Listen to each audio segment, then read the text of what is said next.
cake. Let's just get it.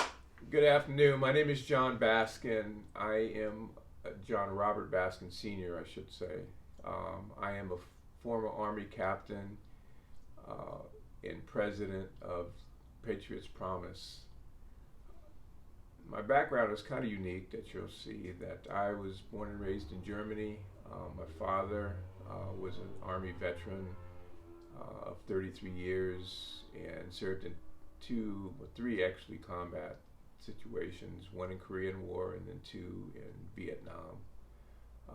He married my mother, who was Polish, at a time when things were illegal, and that's the reason why my parents chose for us to grow up in Germany, being biracial. There was a lot of negative things going on in the U.S. at that time when I grew up, so living in Germany was where my parents felt it'd be safer for all of us.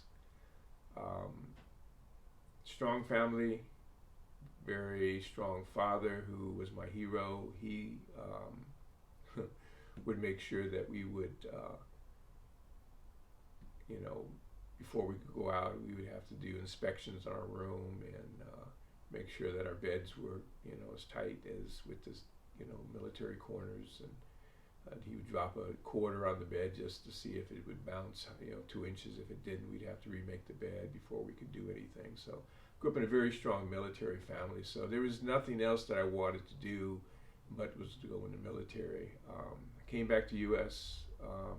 1976. I went to the university, Norfolk State University in Virginia, and on a track scholarship. But I also I knew no matter what I got my education in, I was going to be a soldier. I got out in 4 years as a commissioned officer and the second lieutenant, and then started my career in the military.